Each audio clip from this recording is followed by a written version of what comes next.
С зятем Зинаиде Федоровне не повезло. Надо же было ее дочери так вляпаться с замужеством. Эта мысль буквально отравляла пенсионерке жизнь. На кого нажитое добро оставит? А нажито у них спокойным мужем было немало. Хозяин Прокопий Никанорович был рачительный. Такого, пожалуй, в ранешние времена в кулаки бы определили. Все у него в порядке содержалось. Дом, двор, сад, пасека. Дом крепкий, пятистенок, сам поставил. Тогда на этом хуторе они единственными жителями были. Это потом заброшенные дома дачники раскупили, да на лето стали приезжать. А зимами Самоделовы все равно отшельниками оставались. Но это даже хорошо. Что муж, что жена характеру были необщительного. Прокопий Никанорович лесником работал. Ну и охотничал знамо дело, рыбачил опять же. А на охотничьей заимке у него каких только начальников не перебывало. И все к нему уважительно, по имени-отчеству. Дочку вон в институт через одного такого начальника пристроили. А она, вишь, чего учудила? Как диплом получила, думали родители, что в городе останется. Хорошую работу ей батька уже подыскал. А она заявила: замуж, мол, выхожу и в райцентре жить буду. Да ладно бы запутного за кого вышла. А то ведь у зятя ни роду, ни племени. Родители сгинули незнамо где. Он еще пацаненком был. В детдоме вырос. А в райцентре у него то ли тетка, то ли бабка двоюродная жила. К ней он после детдома и приехал.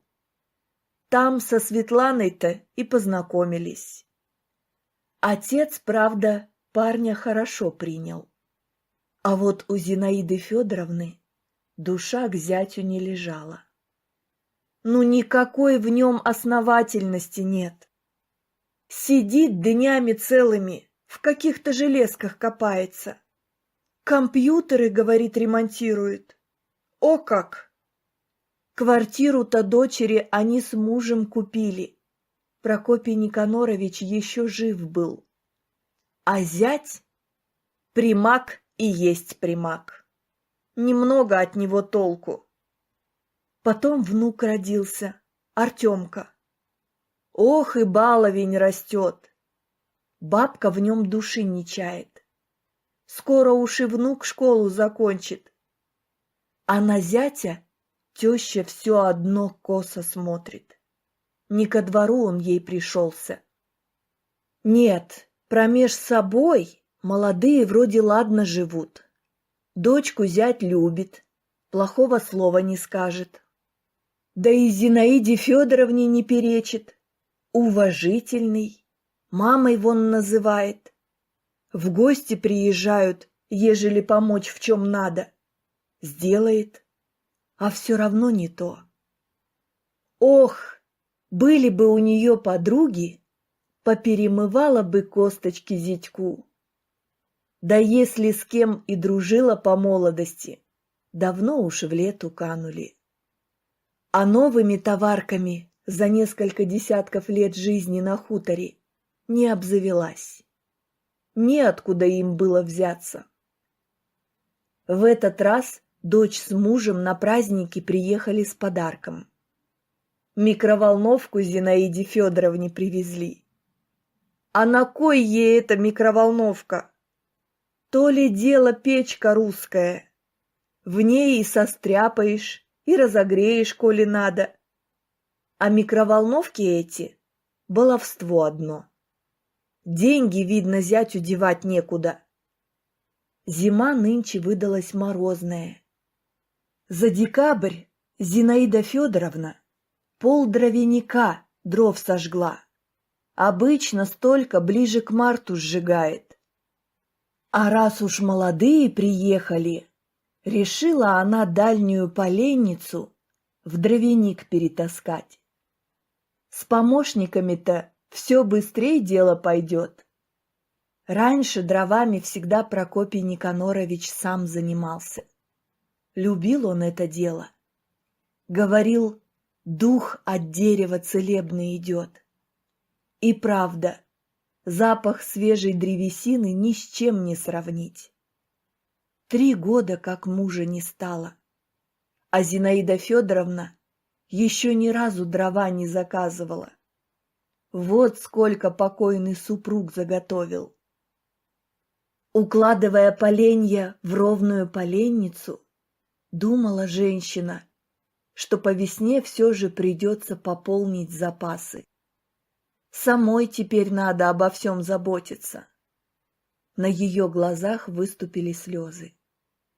Но, отогнав грустные мысли, принялась Зинаида Федоровна за работу с новой силой. «А что, зятек, много у тебя с компьютеров этих выходит?» — спросила она, когда зять в очередной раз подвез доверху наполненные поленьями большие санки. «По-разному, мама», — ответил тот. «Когда хорошо получается, когда не очень, но нам хватает». «Эх», — мысленно произнесла женщина, — «хватает ему. Вот уж точно говорят, простота хуже воровства». Плюнув вслед зятю, который, свалив поленья, поехал за новой партией, Зинаида Федоровна со злостью продолжила укладывать поленницу. Нет, путного хозяина из этого примака так и не выйдет. Погрузившись в свои невеселые мысли, женщина не сразу обратила внимание на постепенно нарастающую тупую боль внизу живота справа. «Пожалуй, передохнуть надо», — подумала она и, окликнув зятя, пошла в дом. Он поспешил за ней. Дома, пообедав, Зинаида Федоровна прилегла отдохнуть. Боль вроде как утихла. Постепенно женщина погрузилась в сон. И приснился ей муж покойный. Вошел Прокопий Никанорович в дверь, остановился у порога, посмотрел на лежащую на диване жену и говорит: «По что, Зина, парня обижаешь? Не по-нашему это, не по-самоделовски. Хороший у нас с тобой зять, не бездельник. Да и тебя вон спасет скоро». Хотела она ответить мужу, да не успела. Проснулась. Все еще пребывая под впечатлением от увиденного во сне, села. Подумала: «Ох, Никанорушка, худо как без тебя. А зять? Да какой он спасатель! Себя-то обиходить не может». Низ живота снова ныл. Стараясь не обращать на боль внимания, Зинаида Федоровна пошла управляться с хозяйством. Вышла на улицу и обомлела. За несколько часов погода поменялась. Пошел густой снег и завьюжило так, что даже несколько шагов ничего невозможно было разглядеть. Накормила скотину. Хотела было разгрести тропку до калитки, да быстро поняла, что толку нет. Любой след тут же заметала. Поглядев немного на снежную свистопляску, женщина вернулась в дом. На кухне хозяйничала Светлана. Зять с внуком смотрели в большой комнате телевизор. «Что-то живот у меня болит», — садясь за стол, сказала Зинаида Федоровна дочери. «Ноет и ноет внизу. Может, таблетку какую выпить? За всю свою немалую жизнь она и не помнила, чтобы серьезно болела. А в больнице вообще лежала только когда дочку родила. Правда, в последние годы спина стала беспокоить, да суставы на погоду ноют. Но это возраст сказывается, ничего не поделаешь. Бывает, давление еще скачет. Вот от давления фельдшерица из ближней деревни Зинаиде Федоровне таблетки выписала. Их она пьет, как голова заболит. А других лекарств и не знает. «Живот, говоришь?» – задумчиво произнесла Светлана. «Мам, живот – это не шутки. Может, скорую вызвать?» Зинаида Федоровна махнула рукой. «Да по что мне это скорая? Пройдет само, да и дорогу замело. Никакая скорая теперь сюда не проедет. Если не отпустит, завтра фельдшерице нашей позвоню. Поди к тому времени и дорогу разгребут. Хотя вряд ли. До нас трактор, дай бог, пару раз за зиму доходит. Вот думаю, вы-то как теперь поедете назад? Придется, видно, Степку-тракториста вызванивать. За Магарыч он быстро дорогу расчистит». Но и ближе к ночи хворь не отпустила. Зинаида Федоровна долго маялась, пыталась улечься так, чтобы не чувствовать боли. Бесполезно. Тянуло и жгло уже весь низ живота. Ее стало знобить. Женщина кое-как встала, накинула пуховую жилетку, прошла на кухню. Достала аптечку и, опустившись на табурет, всунула градусник под мышку. Через несколько минут достала. 39,4. Вот ведь незадача. Хуже всего было то, что подняться с табуретки Зинаида Федоровна не смогла. Скрючившись от боли, она замерла в одной позе, понимая к тому же, что ее вот-вот стошнит. На кухню вышел зять. Щурясь на яркий свет, спросил: «Мама, ты что, плохо тебе? Скорую вызвать?» Женщина лишь простонала в ответ. Вскоре вокруг нее суетилась испуганная дочь, пытаясь выяснить, что и как у мамы болит. Сообща с зятем, решили, что, видимо, это аппендицит. Стали дозваниваться до скорой. Суровая женщина-диспетчер, выяснив, откуда поступил вызов, сказала: «До хутора машина по заметенной дороге не доедет. Надо как-то транспортировать больную хотя бы до ближайшей деревни». Но как преодолеть эти 7 километров? Идти Зинаида Федоровна была не в состоянии. Иномарка зятя и не в таком снегу могла забуксовать. Раньше у мужа был буран, но он его продал, как на пенсию вышел. Пока Светлана металась по дому, думая, что делать, зять оделся, достал с печки валенки покойного тестя и скомандовал: «Одевай маму, да потеплее». Затем вышел на улицу, вытащил из сарая большие дровяные санки, на которых днем перевозил дрова из поленницы, накинул на них старый овчинный полушубок, приготовил охотничьи лыжи. Снегопад так и не утих. Все вокруг утопало в крутящейся снежной мгле, которую с трудом пробивал даже луч мощного фонаря. Вскоре, охая и постановая, на крыльцо вышла укутанная в шаль Зинаида Федоровна. Ее вела Светлана. За ними шел Артем, тоже тепло одетый. кое-как усадили мать в санки. Каждое движение давалось ей с трудом. Боль пронизывала внутренности, словно прожигала каленым железом.